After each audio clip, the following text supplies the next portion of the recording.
You good, Kenny? Well, Charlie. Awesome. First of all, congratulations on the successful win here. Just walk me through the fight, the emotions now that it's all you finally got this first UFC fight out of the way. I feel really good.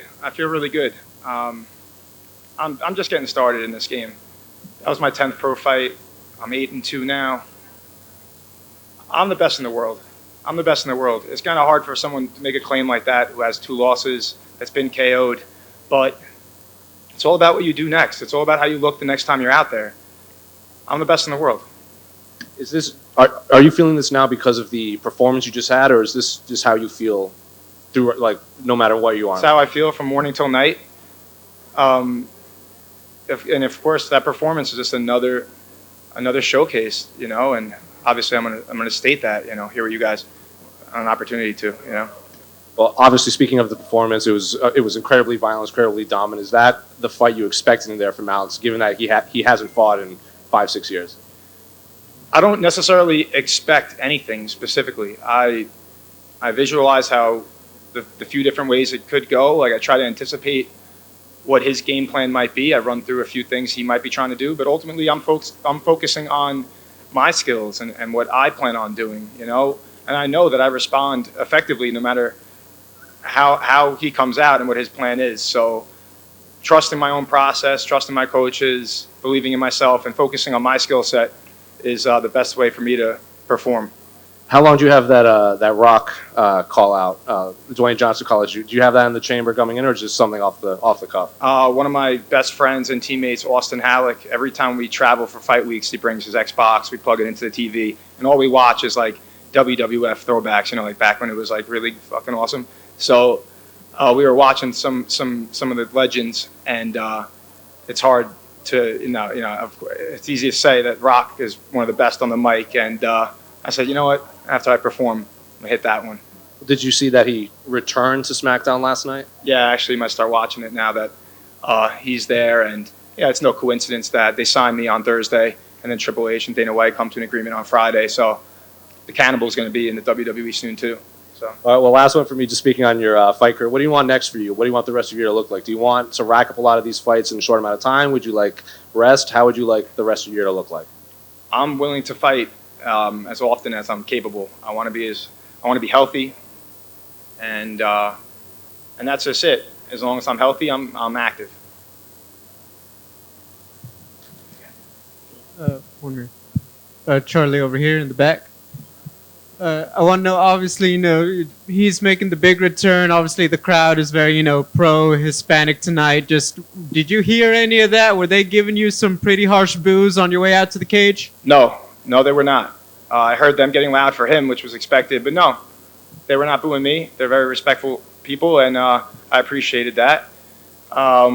It's funny because in all my previous fights, regional scene fights, besides the Contender Series appearance, I was the guy selling 200, 300 local tickets.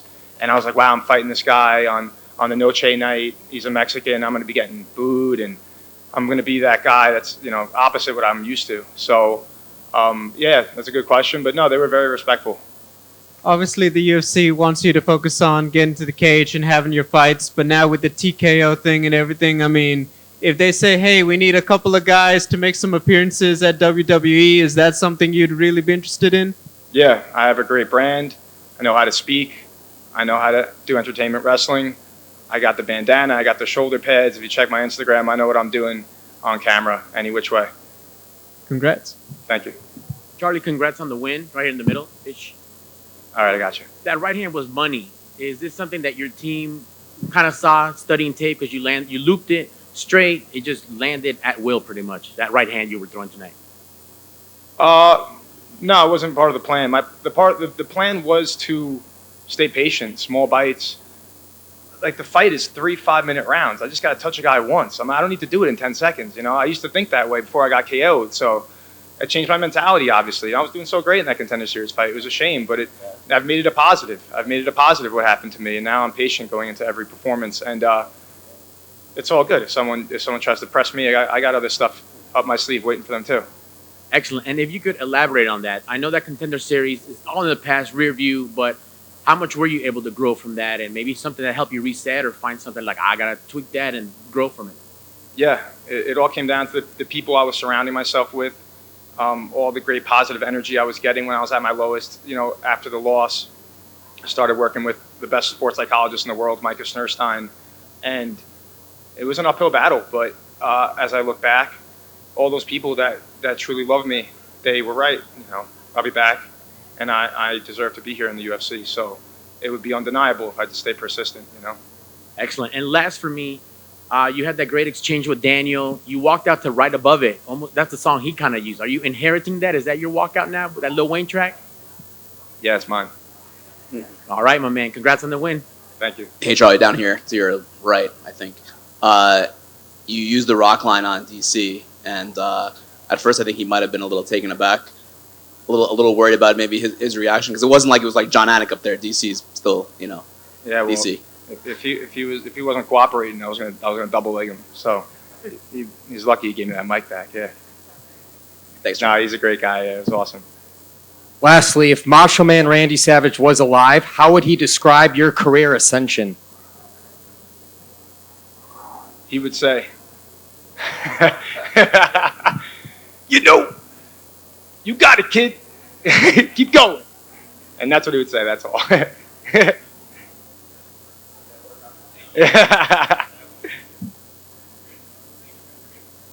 Thank you, guys.